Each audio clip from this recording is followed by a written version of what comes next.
Who's this? Oh, you're an entrepreneur? Oh, you're a real estate investor.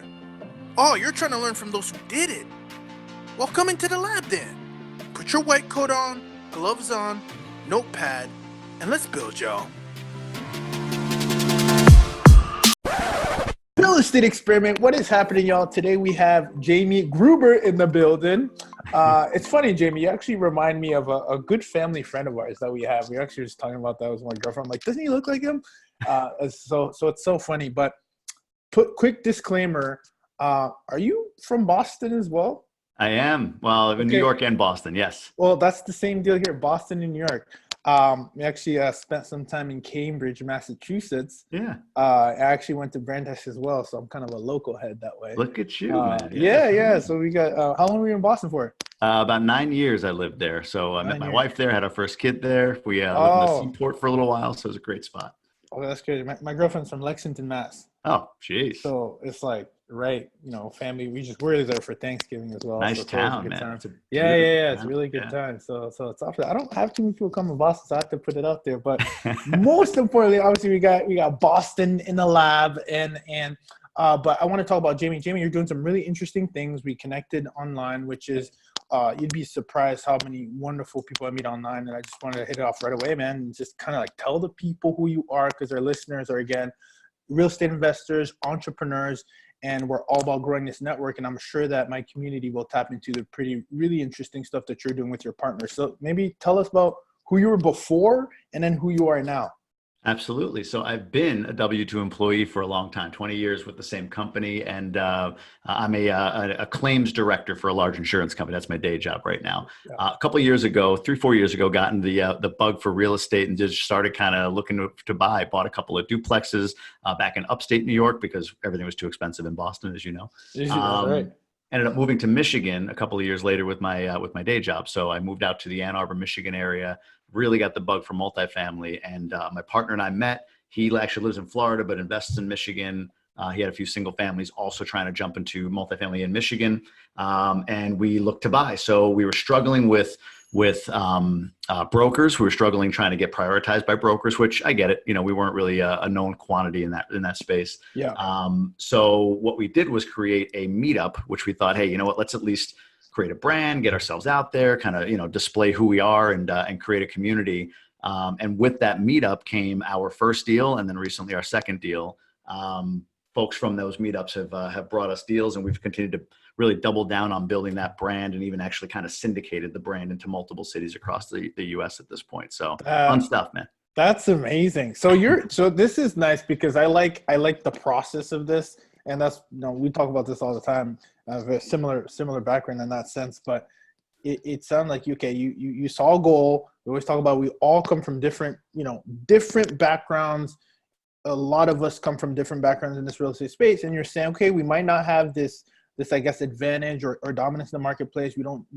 Brokers might not know who we are. So then right. Poof, let's take action. So take me a step, I guess, how long has this been? Take me a step back into what that looked like of saying, okay, let's start this mastermind. How did you even start that? Just take us back to the scraps, man. Yeah. So last May, I guess it was. So May 2018, I joined up one of the multifamily communities that are out there. There's the Rod Cleef crew, the Jake and Gino crew. I went with Jake and Gino. That's where I met my partner.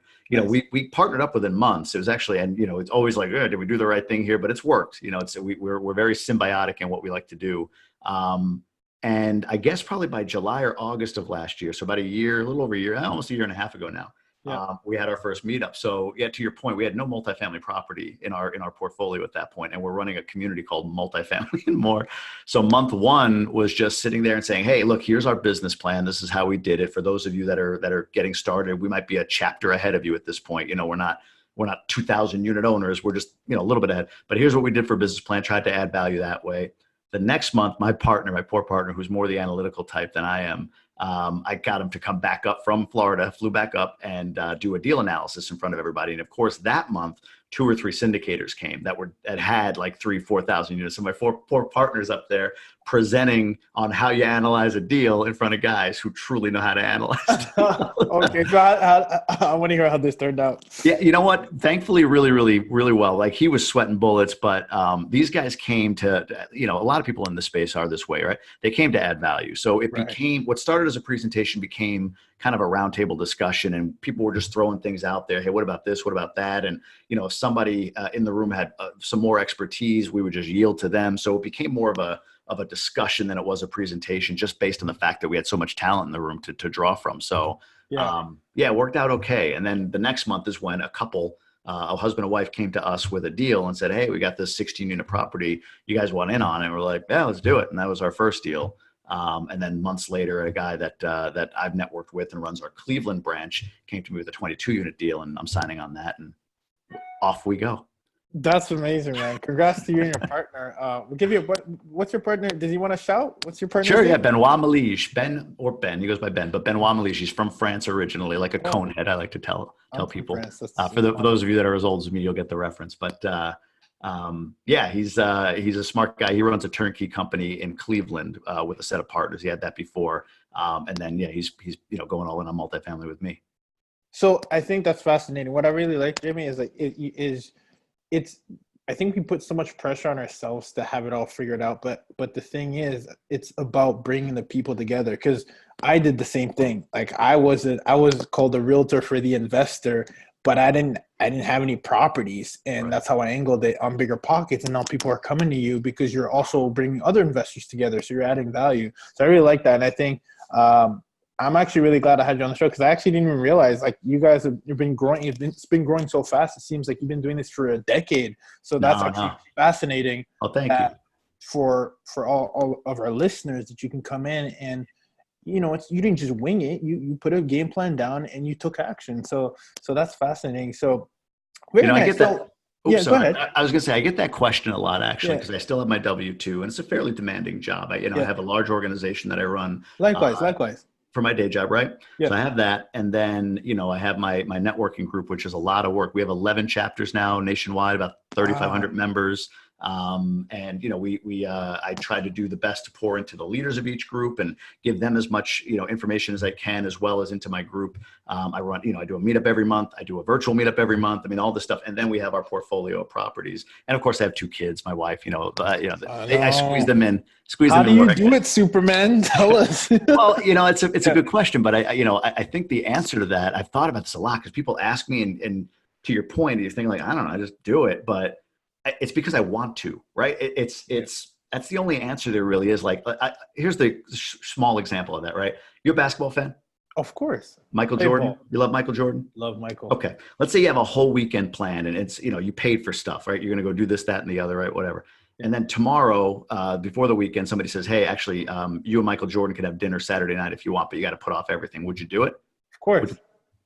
It's once in a lifetime, right? It's an opportunity to do something right now because you want it. You want to do that. It's a once in a, and when you approach what you do on a day-to-day basis with that same mindset, that, man, this is a once in a lifetime opportunity. This is what I want to do. Then all the other stuff, like watching a football game or, I don't know, Netflix or any of that stuff, it just sort of falls by the wayside because, I want to do this stuff. It's what I want. So when people are like, there's not enough time, it's like, I don't want to say like, look at me. That's not what I'm saying. Because there's plenty of things that I could be doing that I'm not, because I don't want to, meaning it's probably good for me to, but I haven't displayed a level of desire like some other people who are doing things at way bigger levels. Yeah. But for this specifically, balancing this stuff, you got to want it. And that's my thoughts on it.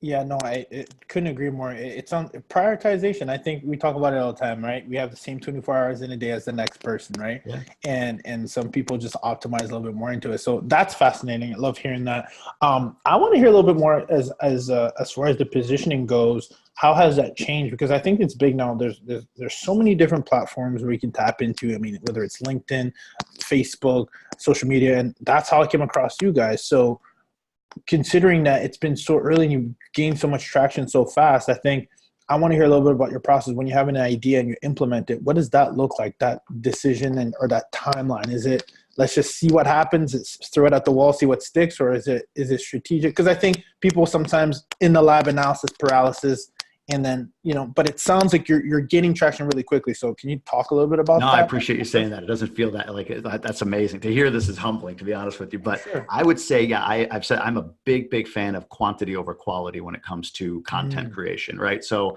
I think quality gets determined by what you put out. Like until you put stuff out into the market for people to see, until you put content out there on these different platforms, or, you go live and just fumble around on a live in your Facebook group or whatever, until you do that stuff, you don't know what the feedback is. You don't know what works and what doesn't work. And I'm still a work in progress with this big time, because we have a small number of followers compared to a lot of people, including yourself.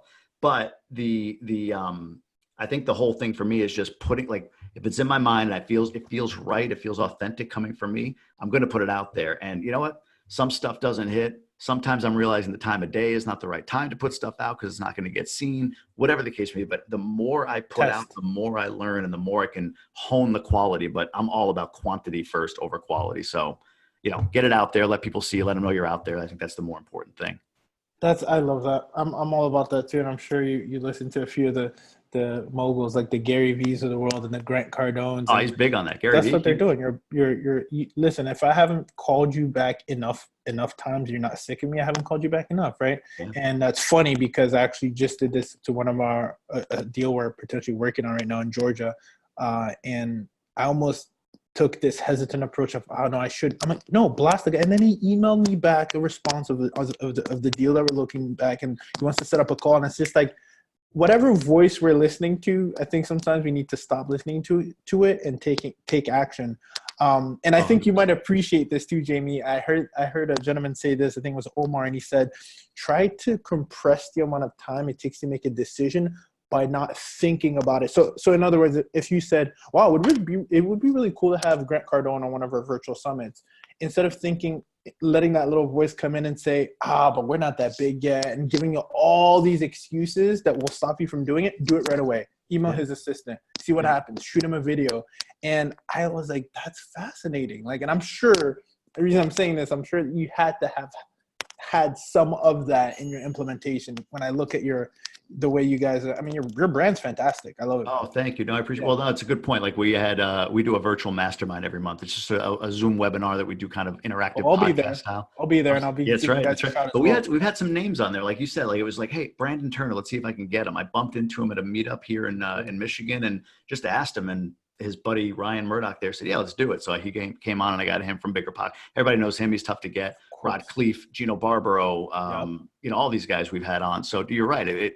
What seems intimidating, I mean, literally these guys I send Facebook or Instagram messages to, and they reply like, yeah, hey, let's do it. No problem. 100%. Right. I think that's a hack that we're sharing with the community right now for any mentorship or partnerships. I'm telling you, that's my hack right now. I can DM into, I think it's pretty cool, because I think maybe that age group too, to some of you millennials listening, I think that specific group of, investors we're maybe talking, and some a little bit older generation, they think it's cool.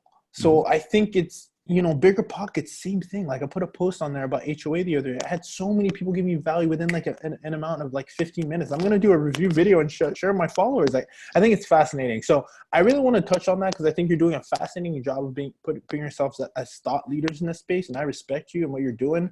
I want to get a little bit into the deal dive. I know we got a nice, quick, short and efficient window, because you're an efficient Superman. I know that. That's why I know you time block, Jamie. I know you are. You're looking at it, everything. I love it, because that's what it's about. Our time is valuable. So, as far as what do you think was one of the biggest mistakes you made? I read your post, but what was one of the biggest mistakes you've made to this point as far as real estate? What was the lesson learned from that? Maybe you can. Dude, biggest mistake, easy.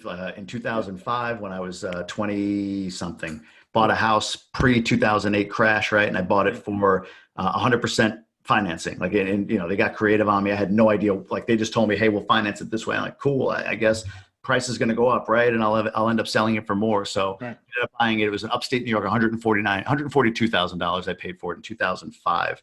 I moved a few years later to Boston, as we talked about, and I couldn't sell it because it was '08 when I moved to Boston. So the market kind of flattened out. Not that this was a huge boom or bust market, but it busted and I couldn't sell it. So flash forward to about a month ago. So 14 years later, I ended up selling that property for $99,000. So I bought it at 142 in 2005, sold it for $99,000 last year. My debt was less than that. So it's not like I took, actually, I got a $3,000 check at the end, and I had a big write-off, about $50,000 from passive losses that I'm writing off this year. So like I said, with real estate, even when you lose, you win. But by far, that was it was the middle of nowhere. I had no family there. It was just, I don't know, we just limped along for 13, 14 years. Have to drive 6 hours from Boston out there if there was a tenant turn to clean it up and get it ready for the next person. So, bad deal. But it's interesting because a lot of the it's almost like hindsight 2020, Jamie, because a lot of the losses that I hear sometimes, I think lessons is probably a better, I guess way to put it. Yeah. It sounds like it, for most of the people that have on the show, it's a learning point and a momentum booster. Like in the sense of, there's some folks who don't make any mistakes. And I always say, the most people who, like Michael Jordan, like you said, he's missed more shots than us, right? Because we haven't taken them. So I really like that, because Jamie, even if it was your biggest lesson, biggest mistake you've ever made, it was kind of a driving point. I mean, did I get that right? I 1,000%, dude. No, you are spot on. Like what kills me sometimes listening to folks who haven't done a deal yet is they all do what I did, and you did, I'm sure, at some point. You get on, you listen to Bigger Pockets for, like, you hear the first podcast and it's so fascinating. Then you want to listen to all of them. So you just, like, you're in the car listening to 146 Bigger Pockets podcasts or whatever, and you're hearing all these lessons, and it's like, okay, don't do this, don't do that. All right, do this. This is what the mistake they made or whatever. And people get themselves to this place of fear for doing a deal. But the commonality between every one of those people espousing the mistakes that they made, they did a deal. They made the mistake, right? Like I learned so much about management, about whether or not to trust tenants, you know what I'm saying? Like, the tenant who says, hey, let me double up next month. I had an expense come up. And at first you're like, yeah, it makes sense. No problem. Let that go. You're in for a ride. And then you got to learn to cut that, right? But I learned all those lessons that cut my teeth on a single family home. And you know what? Years later, buying a property, buying a couple of duplexes, I'm cool. When I went for this multifamily, like, I could write down I have experience for the lender. The lender saw that as having experience. So without that property, a lot doesn't happen. So to your point, it's a bad deal, but the greatest thing I've ever done, I lost nothing, right? I got a great education. I shouldn't say I lost nothing. I guess technically I lost but whatever. I got a great education, and without it, I wouldn't have been in the game. I wouldn't have learned so much. So I've said that, like, I'm not saying just buy something to people, but if you haven't done a deal yet, like, put the numbers down. Does it make some sense? And if it makes some sense, buy the damn thing. And you know, I don't know, if you're somebody who, when things go south, and they will, when you own a deal, they will go south at certain points. People are going to leave, an AC is going to go, whatever, but you're somebody who's action focused and can manage through it. This stuff forgives you, in my opinion. Real estate, it's commitment, right? It's if you're in it for the long run, you're gonna go through the ups and downs just like the market. But if you're in it for the long run and you're not looking for a quick win, a quick cat, you're gonna eventually, I think, if you're doing it the right way as the student that you are and practitioner, I think you'll come out on top. So that's good awesome. for you. Yeah. I want to bridge that gap real quick, though. We don't talk about it enough. I want to take advantage of you being a great example of being a W-2, and myself as well, which I don't know if folks know. I'm still consulting. But so I think sometimes I have no experience, right? So how do we talk about it? Because I know you have a very deep foundation in the corporate world. I've seen your experience. Talk about that transition of transferable skill sets that you can add as a partner that we don't talk about often. And I see this often with new graduates as well, because I mentor a few kids coming out, and it's maybe they don't realize that it's a skill that you have that can transfer to anything else that you're doing. Did you have that experience maybe in your world and from your W-2, that you see that there were some transferable skills that were applicable to real estate? More now than ever before. And that's on me. That's my fault. So, I work for this company. Everything's structured around me, right? There's systems, there's processes, there's values, there's all that stuff. And you sort of see them, and you don't really think much about them. But when you go into this world of like, hey, I'm running a business of my own, or multiple at this point, right? With each property being its own business, as well as this community that we're building, all of a sudden you start to go back and look at, wow, I see how my company operates from a core value perspective and how important it is to have those values in place before you do anything, like building the foundation before just jumping in like, hey, I'm in business for myself. I'm an entrepreneur now, which, is a way bigger struggle if you don't have that foundation. So I think having awareness now in the last couple of years as I've leapt into the entrepreneurial realm of, all right, what does my company do? What can I take advantage of learning from them around what systems they build, how they go about creating processes, what their core values mean to them, how they embody those, how they balance those against every decision that's made. And recently, my Multifamily And More community, we came out with 3 very easy, clear values because we feel like they anchored us. It's give more, be more, and do more. Those are our 3 values, and everything we do from this point on, or everything we do since we've created them, is anchored in one of those things. Does it represent the idea of giving and adding value to people? Yes or no? What we're going to do with this company? This doesn't really fit that, so we're going to move away from it. Does it represent being a bigger person, the personal development that I think is required of you to become an entrepreneur, to become an investor? And does it give you the, does what we're doing align with doing more? Not like spending more time on things, but creating the systems, expanding out our ability to get stuff done by leveraging other resources, assistance, whatever the case may be. Those 3 values, I think, are the thing that I've taken from my corporate experience into this entrepreneurial realm, that, hey, 1, have them, 2, make them simple and easy, and 3, they got to come from right in here. And that's why they were so easy to write. Give more, be more, do more. It was easy. And plus they play on the multifamily and more thing. So it worked well. We can get t-shirts out of it, Oh, I will definitely personally. Is it give more, be more, do more? Give more, be more, do more. Yeah. That's amazing. I really like that. I want to echo that real quick. I think we don't realize enough as if you're a W-2 employee and you have the mindset of an entrepreneur as well as an investor, we don't give that experience enough credit that you get to see how a real corporation operates so that you can you're in it, soak it in and put it to work. And you couldn't have said it any better, Jamie. You're 100% right. Like, I think there's this kind of like this ongoing wheel of entrepreneurs, be your own boss, etc. But essentially, when you're growing a big enough company, you're becoming corporate. You're having systems in a place that can benefit a lot of people. Right, it's right there at scale. Yeah. People always say, I don't want to be and I was one like, I don't want, right? I don't want my job. I don't. And you just, like very clear on what I don't want, but what I do want is this. Well, all right, with where I am, how do I leverage what I have right now to create that? And I mean, my company is incredible. It's a great company, right? They do represent their values. They do have great systems and processes. Whether it resonates with me to be with this position anymore, I don't know, but the idea is like right there, like you said it so well, like it's right there. Just grab it, like, understand it so you can apply it. Yeah, that's a great point, man. And you're getting paid for it too. That's right.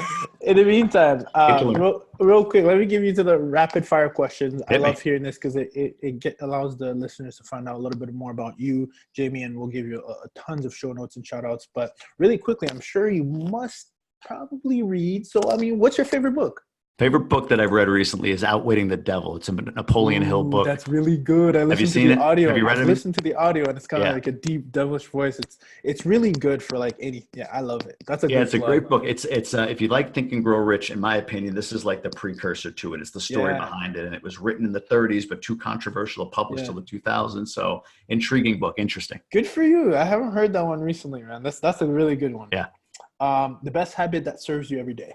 My morning routine. So I'm a big Miracle Morning guy. So Rod, guy. This is it's getting creepy now. Go ahead. I'm cutting you off. I'm cutting you off. Looking like relatives somehow, you said before. So yeah, we're a little too symbiotic. But of those 6 things, the savers in the Miracle Morning, the meditation by far.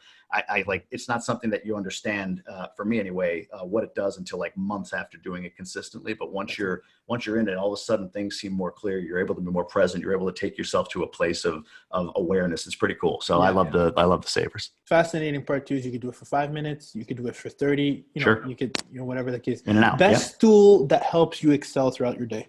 It's gotta be my planner. So every Sunday I sit down. And I hope this is what you mean by tool, but every Sunday I sit down and look at the week ahead and kind of get an idea of, all right, what do I want to accomplish this week? What do I want this week to be? I kind of get emotionalize that, if you will. Like, all right, this is what I want this week to be. Kind of scribe out what that to-do list looks like, kind of brain dump it, if you will. Yeah. Then I start to figure out, all right, what do I want to, what can I accomplish of this week? Is it consistent with my larger goals?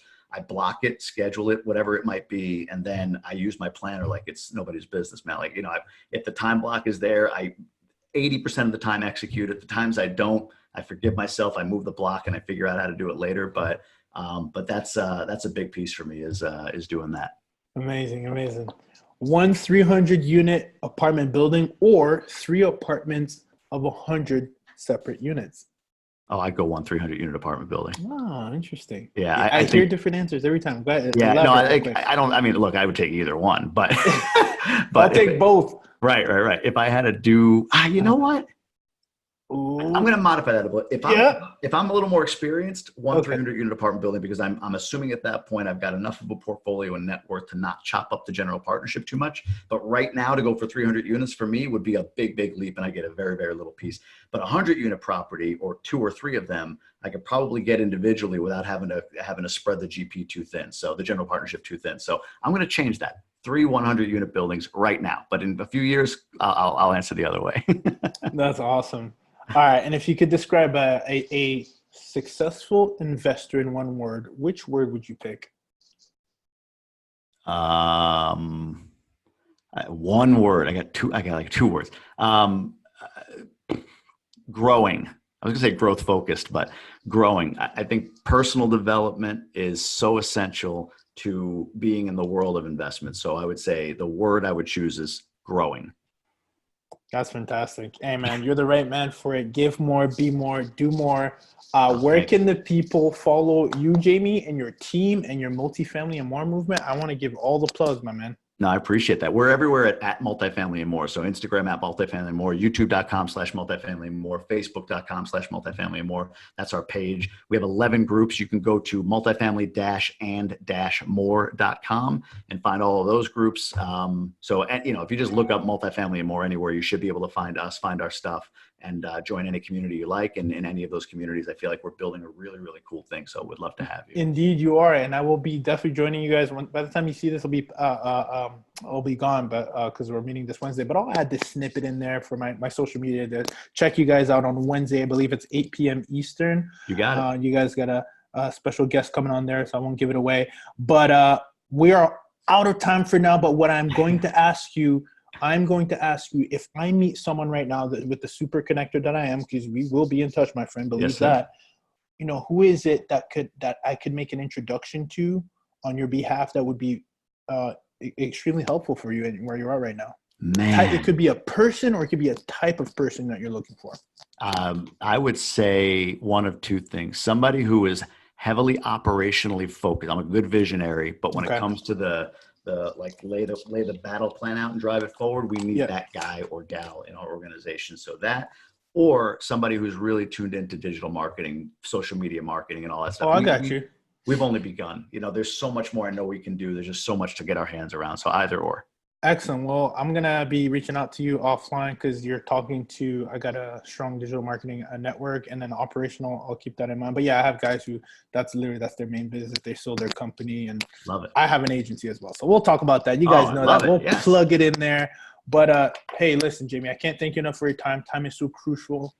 Listen, you go out there and crush it, my friend. We're going to stay in touch offline. But I really appreciate you coming into the lab today.